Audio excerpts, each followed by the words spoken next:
Bienvenue sur la MIF, votre émission qui vous décrypte le Made in France. Bienvenue sur MIF Radio. Émission présentée par Lola Engelmann. Bonjour à tous et à toutes et surtout bienvenue dans votre émission préférée, la MIF. Déjà, je suis vraiment ravie de vous retrouver et surtout de retrouver ma place de présentatrice. J'adresse encore un grand merci à Antonin qui a plus qu'assuré pendant mon absence. Puis surtout, une énorme pensée à notre troisième soldat tombé, notre cher Léo, qui a été l'énième proie d'Omicron et qui, vous l'avez compris, ne sera pas parmi nous cette semaine. En tout cas, j'espère que vous allez bien aujourd'hui. Vous allez me dire comme un lundi et que vous avez passé un merveilleux week-end. Allez, c'est parti pour une nouvelle semaine et on a de la chance. En ce lundi, le ciel lyonnais a décidé d'être bleu et ensoleillé pour compenser nos 4 derniers mois dans le gris total. Et au programme, chers auditeurs et auditrices, sachez qu'on pense à vous. Spécialement ce lundi, nous avons choisi d'inviter Clara de la rédaction de Coq Éco. Elle fait partie du pôle vidéo et elle va nous parler justement de son nouveau reportage qui est sorti aujourd'hui. Si vous ne l'avez pas encore vu, je vous conseille d'aller faire un tour sur le Facebook et le site web de Coq Éco by SCPA. Dans le dossier du jour et toujours avec son énergie débordante, Robin va se demander jusqu'où les entreprises vont pour vendre du Made in France. Robin, comment ça va aujourd'hui ? Eh ben écoute Lola, ça va super. J'ai passé un très bon week-end au ski. Je me remets sur le bon pied pour ce début de semaine en ta compagnie, évidemment, et puis en la compagnie de mes chers collègues que je retrouve en ce lundi. Super Robin, on a hâte de t'entendre si ça va aussi bien. On poursuit avec la rubrique de la semaine. On a choisi de parler de mode. C'est toi qui vas ouvrir le bal, Emma. J'espère que t'es pas trop fatiguée du week-end parce que j'aperçois des cernes un peu. Non, ça allait pourtant. J'ai bien dormi, mais en tout cas, ravie de te revoir à la présentation de l'émission. Pour ce Made in Région, Luc nous transportera là où le bruit de l'océan règne et où les toits des maisons sont bleus ou rouges. J'en dis pas plus, Luc, tu risques de nous impressionner encore une fois, pas vrai ? Écoute Malola, toujours de la variété. Là, je vais encore essayer de surprendre les auditeurs et puis promis, le programme sera sympa encore aujourd'hui. Super, on se retrouve plus tard pour le Made in Région. À plus tard. Les 2 minutes qui divisent, on enchaînera avec le débat. Robin et Luc exposeront leur point de vue sur une question. Les accents et dialectes sont-ils voués à disparaître ? Et avant de vous quitter, votre minute préférée, c'est Emma qui s'en chargera également. Elle nous a bluffé la dernière fois avec sa minute sur le French Kiss. J'espère d'ailleurs que ça vous a plu. Si vous l'avez raté, n'oubliez pas que vous pouvez retrouver notre émission ainsi que tous les contenus de Coq Éco sur notre site web Coq Éco by SCPA et bien sûr sur tous les réseaux Instagram, Twitter, Facebook et TikTok. J'espère que ton date avec James s'est bien passé, Emma. Ça va. On commence tout de suite, du coup. Bonjour Clara, alors déjà merci d'être avec nous aujourd'hui. Donc je rappelle pour ceux qui nous écoutent que tu fais partie du pôle vidéo. Et aujourd'hui, tu viens de sortir un nouveau reportage. Explique-nous un peu justement de quoi il s'agit. Ah, tout à fait. Alors déjà, merci beaucoup de nous recevoir Lola. Merci à tous. Alors effectivement, à midi aujourd'hui est partagé du coup un nouveau reportage qu'on a tourné samedi matin avec Jade Lanier. Donc déjà, je vais vous poser une petite question à tous. Est-ce que vous connaissez une marque de bijoux qui est 100% française en France ?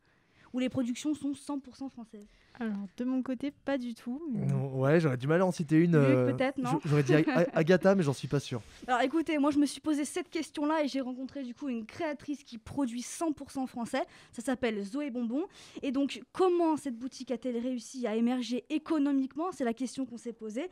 Donc c'est un reportage qui est en ligne tout de suite sur le site internet coqueco-by-scpa.com. Et Voilà. moi j'avais une question aussi, Clara. Comment ça se passe du coup dans ton pôle, parce qu'on connaît le nôtre, mais dans le tien, comment ça se passe pour le déroulement d'un reportage ?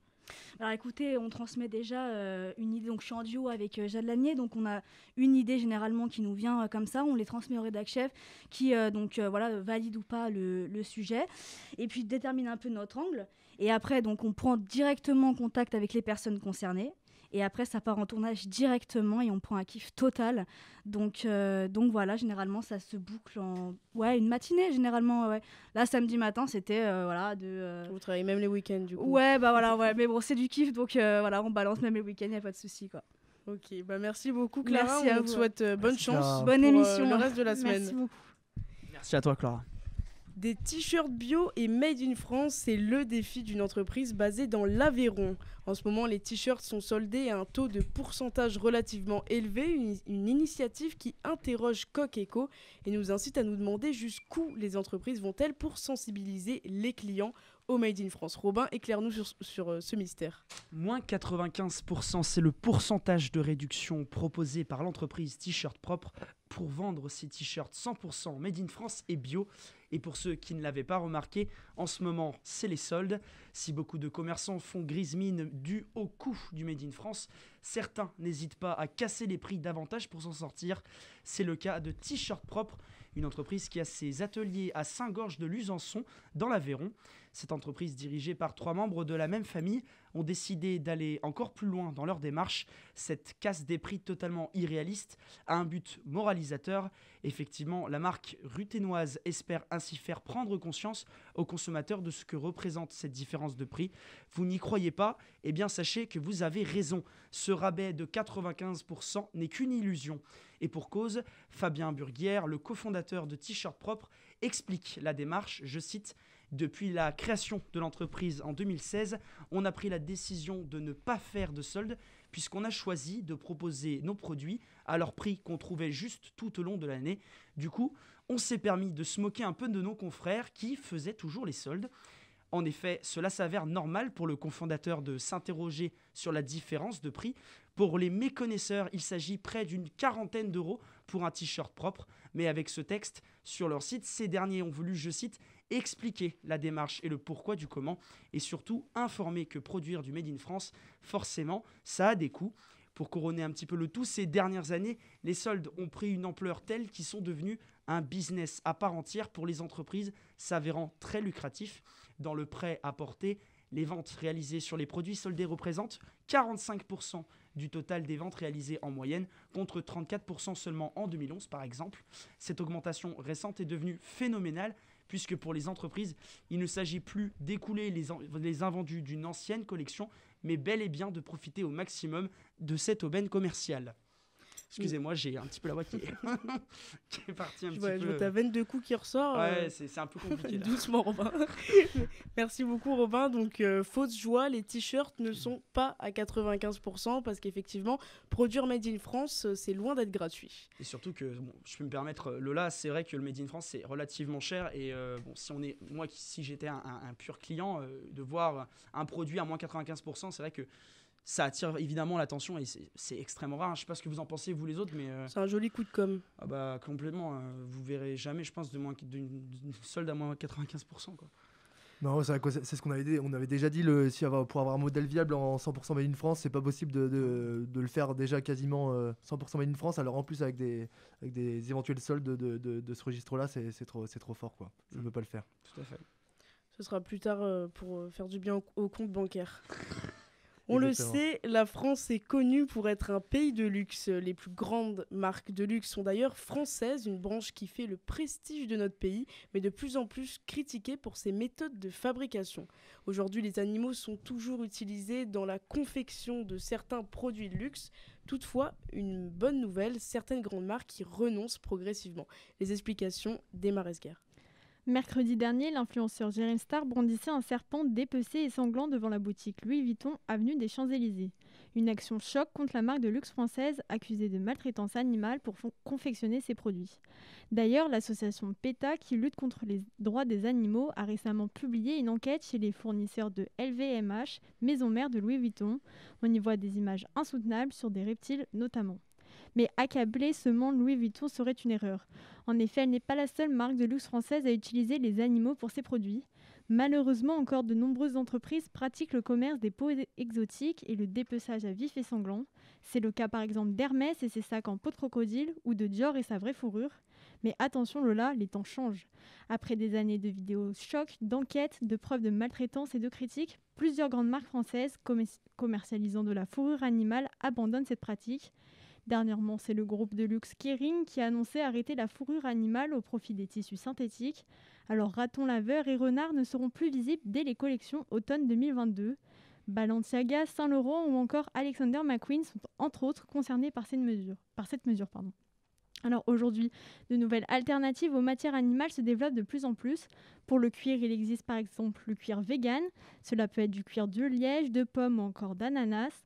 Concernant la fourrure, les tissus synthétiques sont les alternatives. Mais il ne faut pas se leurrer, si tant de marques renoncent à ces pratiques, c'est parce que les produits issus de matières animales se vendent de moins en moins. Toutefois, pour finir sur une note positive, ce changement montre que de plus en plus de personnes sont sensibles à la cause animale, mais aussi à la cause écologique. Une bonne nouvelle donc. Merci Emma, c'est vrai que c'est une bonne nouvelle parce que les fourrures animales, je sais pas vous, mais c'est vraiment non. Oui, c'est non. C'est juste non. On en voit souvent, surtout ce que j'ai l'habitude de voir, moi, à titre personnel, c'est les peaux de vache qu'on utilise comme tapis. Je trouve que c'est un peu dommage d'en arriver là, surtout que bon, voilà, les animaux, faut quand même les... Dommage, c'est le mot. Voilà, c'est traite, quoi. C'est dramatique. C'est dramatique, il faut respecter la nature, l'environnement et essayer de confectionner des tapis autrement qu'utiliser une peau de vache, par exemple, quoi, je pense. Ouais, il y a beaucoup d'associations mobilisées en ce moment. À Lyon, il y avait une grande manifestation, je ne sais pas si vous avez vu, autour de Cordeliers jusqu'à Bellecour. C'était pour sauver les lapins dans ces grandes marques de luxe notamment. Donc Emma, t'as encore bien ciblé un débat sociétal très actuel. Tout à fait. Et en parlant de grandes marques françaises, vous pouvez d'ailleurs retrouver un article sur le luxe français sur notre site internet Coqueco by SCPA, un article écrit par un de nos journalistes de notre rédaction, Clément Barbier. On l'a d'ailleurs appris ce matin, petite nouvelle, la mort d'un grand couturier français, Thierry Mugler, et on lui fait un hommage. Un grand hommage et une plus grande condoléance à sa famille et à ses proches. Et maintenant, c'est l'heure de voyager, place au Made in Région. C'est pas ça, Michel? C'est aberrant, quoi. C'est pas un mec à... C'est l'accent. Comme d'habitude, c'est de la poudre de perlimpin. Charentaise, biscuit rose ou encore la doudoune jotte, qu'est-ce que tu nous prépares, Luc, aujourd'hui? Où tu vas transporter nos auditeurs? Écoute Malola, déjà bonjour à tous encore une fois. Alors figurez-vous que pendant que certains regardaient le match de la décennie en MMA ce week-end, moi je préférais regarder des matchs de pelote basque et c'était l'indice de cette chronique, direction le Pays Basque. Musique maestro.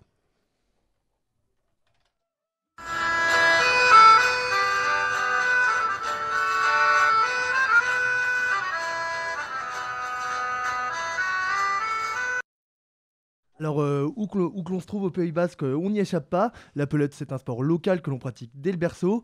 Et en fait, en France, pour vous dire, les jeux de balle comme la pelote basque, le squash ou encore le tennis sont les plus anciens sports recensés parce qu'ils sont directement inspirés du jeu de paume qu'on pratiquait déjà au Moyen-Âge. Alors en tout, on dénombre 22 variétés de pelote basque, mais celle qui obtient la faveur du public, c'est la cesta punta. Alors pour y jouer, c'est simple, munissez-vous d'un gant en osier qu'on appelle la chistera, qui permet de réceptionner en fait la pelote.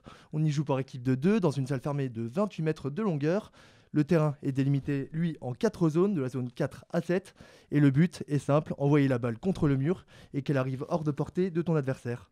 Alors les deux équipes se renvoient la balle de façon alternée sur la même ligne du terrain et les joueurs se la renvoient entre joueurs avant et arrière. Pour vous dire, au XVIe siècle, on y jouait déjà, mais entre castes sociales. Est-ce que vous connaissez un petit peu la pelote, ce principe-là ? Pas du tout. Je connais un peu, mais je pense qu'on a besoin que tu nous éclaires un peu sur le principe. Ouais, j'imagine, c'est pour ça que j'évoquais le squash, en fait, le tennis qu'on pratique de manière renfermée contre un mur. On peut comparer les deux sports uniquement en termes d'infrastructure. Donc voilà, le terrain il est délimité en 4 zones. Et moi je voulais revenir sur quelque chose. Au XVIe siècle, on y jouait entre castes sociales. Il y avait d'un côté les pauvres qui jouaient avec la main, donc sans la fameuse chistera que je vous évoquais juste avant, et les aristocrates qui jouaient avec cette chistera. Et avant c'était le casino des pauvres, on y jouait pour établir des paris sportifs et il y avait un réel business autour de cette pratique. Alors à partir du 19e siècle, le jeu de paume est révolutionné au profit de la pelote basque, justement, car à cette date, en fait, les Basques inventent la pelote en caoutchouc. Elle est hyper solide, elle permet à la fois de jouer contre un mur à plus de 300 km/h, rendez-vous compte, uniquement avec la force de la chistera. Et de nos jours, de manière un petit peu plus actuelle, on dénombre en France 310 clubs de pelote basque quand même, 20 600 licenciés et environ 60 000 pratiquants. Et la pelote basque, elle s'exporte même en Floride, où le sport est si populaire qu'en moyenne, un joueur de pelote empoche la coquette somme de 15 000 € par mois pour pratiquer ce sport souvent moqué. Et c'est le cas de la star française Eric Ira Storza. Alors plus que jamais, on arrête le squash et on se met à la pelote, s'il vous plaît. C'est un sport assez impressionnant, la pelote, surtout au bruit. Je sais pas si tu as déjà entendu, Luc, du coup. Et c'est le bruit des balles contre les murs. Ouais, effectivement, il y a ce petit bruit un petit peu qui est lié à la balle du caoutchouc là, et c'est un sport qui arrive à s'exporter. Et finalement, c'est vrai que sur l'équipe. Ouais, c'est la question que j'allais te poser. Est-ce que du coup, il s'exporte bien ce sport ou ça reste vraiment au Pays Basque en fait? Alors au Pays Basque, c'est quelque chose de, c'est le sport vraiment, national, régional entre guillemets. Et ensuite, au niveau de l'exportation, en France, on peut en trouver en Île-de-France, on peut en trouver en Bourgogne, dans le nord de la France et même dans le sud. Mais en termes d'export, je sais qu'aux États-Unis, par exemple, c'est qu'en Floride où il est démocratisé à tel point que il y a des concours autour de cette pratique et des salaires assez mirobolants, 15 000 euros avec un joueur français que je vous ai cité, là, Eric Storza, qu'en a fait sa carrière finalement. Mais aux États-Unis, c'est qu'en Floride, et sinon sur toute la France, c'est sur tout le territoire national finalement qu'on peut en trouver. Merci beaucoup Luc, et si vous savez pas quoi faire ce week-end, on vous conseille d'aller essayer la pelote basque. Si les auditeurs de la MIF là ont quelques références de pelote basque sur Lyon, franchement ça m'irait, j'ai bien allé tester du coup.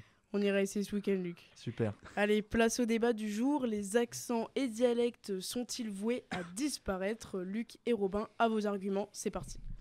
Robin, tu veux commencer? Je te sens chaud là. Bah écoute Luc, tu me tends la main, je vais la prendre, comme on dit. Super. Eh bien mes chers auditeurs, sachez que je ne suis pas d'accord avec Luc. Pour moi, les accents et dialectes sont voués à disparaître ou du moins à se transformer. Alors afin de vous expliquer au mieux les raisons de mon choix, je vais prendre comme exemple les jeunes. En effet, les jeunes ont de plus en plus tendance à s'exprimer dans un français standardisé, imposé par Paris et ses élites, et que les accents donc n'y survivront pas. Effectivement, la glottophobie, ou la peur de l'accent plus exactement, a gagné toute la société en même temps que disparaissent nos langues régionales. Nous sommes dans une sorte de phase d'homogénéisation des prononciations. Dans le sud-ouest, par exemple, les jeunes ne prononcent quasiment plus le S à la fin de moins, c'est-à-dire qu'on ne dit plus moins, on dit moins. À Marseille, on dit de plus en plus souvent rose. Alors avant, on disait beaucoup rose. Là, on dit rose. Et en Alsace, les jeunes comptent jusqu'à 20 et non plus 20. Partout, le R roulé a quasiment disparu. Les chercheurs en sociolinguistique avancent plusieurs explications.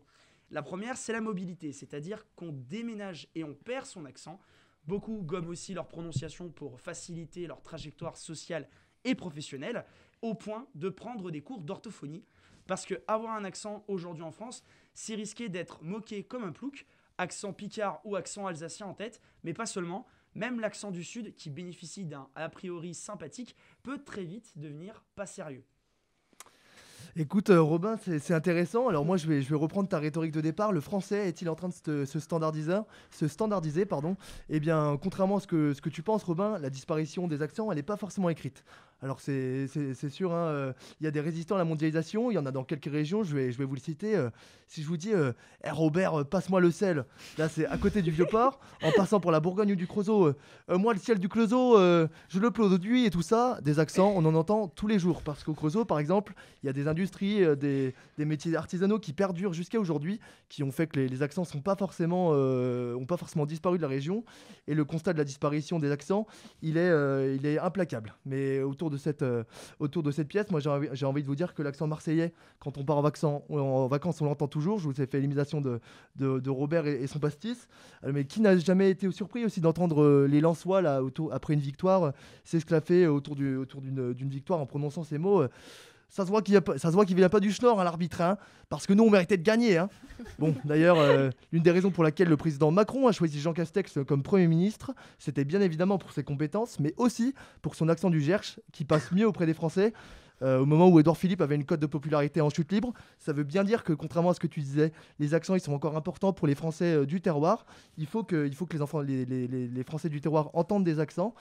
Alors non, franchement, au-delà des clichés un peu caricaturaux que je viens de vous faire, partout où j'ai fait mes recherches, aucune étude chiffrée rassurante quant à la pérennité des accents. Mais ce qui me rassure tout de même, c'est que je constate que dans nos générations de vingtenaires, trentenaires, on parvient à avoir notre propre jargon régional. Alors je vais vous en citer quelques exemples. À Lyon, on le répète à longueur de journée. Les mots gâche, pélo, cher. Je sais qu'il y a Antonin qui se cache dans le studio, c'est lui qui m'a répété ces petits mots, donc dédicace à lui. À Marseille, on en a d'autres aussi. On crâne des gars, oh Magadji, oh Oh Magadji. Forcément, vous avez déjà entendu un Marseillais qui en fait trop à côté de vous. Ça, on l'entendra toujours, rassurez-vous. Ça fait des années qu'on annonce la perte des accents. Moi, ce que je voulais aujourd'hui, c'était surtout opérer un cri du cœur en fait pour les accents. Car quand je descends à Marseille, moi, l'accent de Ginette, il me fait autant vibrer que le cri des mouettes.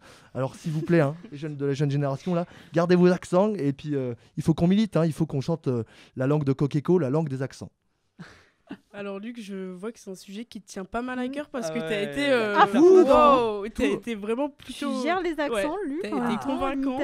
Tout est sorti. Par contre, je pense que je vais me faire tailler par les petits Lensois qui nous écoutent. Si les Lensois qui nous écoutent, l'imitation des ch'tis était vraiment horrible. Et c'est là que tu sens quand même qu'il a voyagé, le garçon. Ah oui. Il a fait quand même pas mal de régions. Voilà, en Flixbus, mais j'ai voyagé. C'est aussi le Made in Région. Ça te fait voyager. Tout à fait, tu as totalement Mais raison. bon, pour rien cacher, il a un appart à Marseille, le grand, non? Oui. C'est vrai, Luc, tu ne dis pas tout là. Ouais, Il merci. traîne pas mal dans le sud, d'où l'accent. Voilà, un papa qui est amoureux de la région, semi-marseillais, semi-bourguignon pour tout vous dire. Bon, en tout cas, désolé Robin, mais Luc a su être convaincant pour ma part. Ouais, bien sûr. D'ailleurs, n'hésitez pas à réagir, à dire qui vous a le plus convaincu, si c'est Luc, si c'est Robin.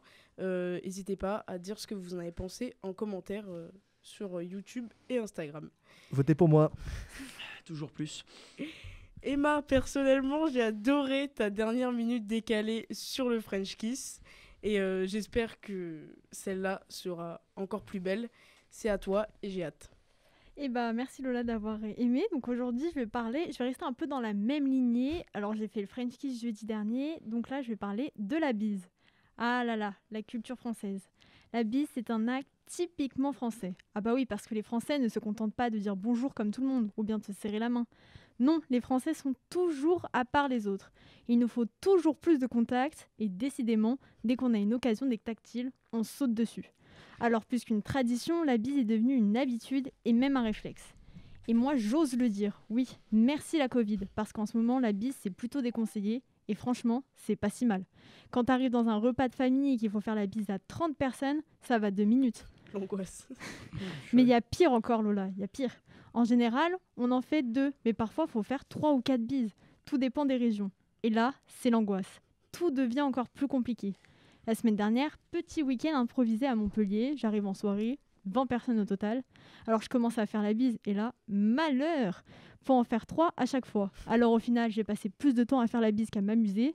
Entre ceux qui n'en font pas de bruit, ceux qui t'embrassent sur la joue, ou ceux qui partent du même côté que toi. Enfin, le truc bien gênant, quoi. Donc en résumé, la bise, c'est non. Alors c'est marrant que tu dis ça, Emma, parce que pareil, j'étais à Montpellier, et si je peux m'adresser aux Montpelliérains, les 3 bises, c'est vraiment non. Ah, c'est Tu passes 3 quarts d'heure en fait à faire la bise en soirée, je suis vraiment d'accord avec toi. Donc les Montpelliérains, arrêtez-vous à 2 bises, c'est très bien. C'est amplement suffisant. C'est important de le rappeler. Alors moi, je veux dénoncer un fléau aussi, ceux qui font qu'une seule bise, mais du coup, Un fléau, carrément. bisou, la bise, tu sais, bien baveuse avec toute la salive là. Et je trouve que la bise est un des malheurs qui a disparu avec l'émergence du Covid, au moins, et que ça a aussi des bons côtés. Ah, mais c'est vrai que tu l'as précisé, Emma, mais il y a plusieurs façons de faire la bise, mais il y a surtout les personnes. Ça, pour ça, c'est quelque chose qui m'interpelle un peu trop, mais les personnes qui te font la bise avec sans le toucher du joue contre joue, c'est le bisou, quoi. C'est le vrai bisou qu'on te fait. Ouais, bah, ça, je crois que ça veut dire autre chose, Robin, quand on te fait un gros Non, bisou non, sur la mais- joue. Non, la bise avec la bouche sur la joue, quoi. Ouais, c'est... la bise prononcée. c'est la bise bien prononcée, ouais, tout à fait. Ça, c'est quelque chose que faudrait bannir un petit peu. Bon, chers amis, il est temps de vous quitter. C'est la fin de cette émission. Retrouvez-nous dès demain à 18h, comme d'habitude. On vous souhaite à tous une excellente soirée et on vous dit à demain. À demain. À demain, bonne soirée. Prenez soin de vous.